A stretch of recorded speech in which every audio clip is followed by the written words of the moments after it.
Stress आप लोगों ने अक्सर देखा होगा कि हर बंदे को स्ट्रेस होती है। आजकल तो पहले आज से कुछ 10 साल पहले जॉन रफार ने ये सर्वे किया था कि हर चौथे बंदे को कोई ना कोई नफ्सियाती मसला है, कोई ना कोई साइकोलॉजिकल इशू है, मगर उसे अवेयरनेस नहीं है। और हमारे यहाँ लोग समझते हैं कि सिर्फ अगर साइकोलॉजिकल प्रॉब्लम हो गया तो शायद वो सीधा पागल खाने जाएगा। हमें ये समझने की ज़रूरत है कि there is a difference between two kind of stresses, two kinds of patients. Neurotics होते हैं, एक साइकोटिक्स होते हैं। साइकोटिक्स वो पेशेंट्स होते हैं जो कि बिल्कुल ही रियलिटी से जिनका हाथ छूट चुका होता है और उनको कांटेक्ट ऑफ रियलिटी सारा डिस्टर्ब हो चुका हुआ है।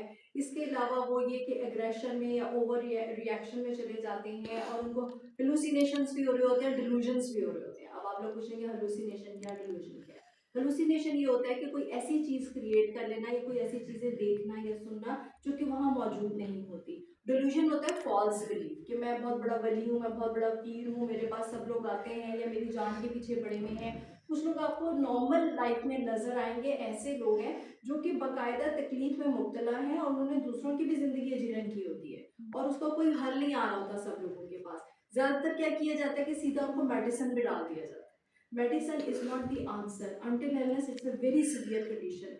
अगर साइकोटिक पेशेंट भी है उसको भी फाइनली क्या करना पड़ेगा कि हमें उसको मेडिसिन से हटा के वापस थेरेपी लेके आना पड़ेगा, टेपर ऑफ करनी पड़ेगी। मेडिसिन के बहुत सारे साइड इफेक्ट्स हैं, ये सिर्फ सीवियर कंडीशन में यूज करनी चाहिए। हम बात कर रहे थे साइकोटिक पेशेंट्स की, न्यूरोटिक पेशेंट्स की। साइकोटिक पेशेंट्स वो होते हैं जो कि बाकायदा हॉस्पिटलाइज की जरूरत होती है उनको, आप जिसको आम जबान में असाइलम या पागल खाना कहा जाता है, वहाँ पे उनको ले जाने की ज़रूरत पड़ जाती है। और जो नॉर्मल लोग होते हैं जैसे आम आपको लाइफ में मिलते हैं, उनकी छोटी मोटी प्रॉब्लम्स आ रही होती हैं। जैसे किसी को फोबिया आ रहा होता है, यानी उसको क्लॉस्ट्रोफोबिया भी हो सकता है, यानी से कम तंग जगहों पे घबराहट हो जाना।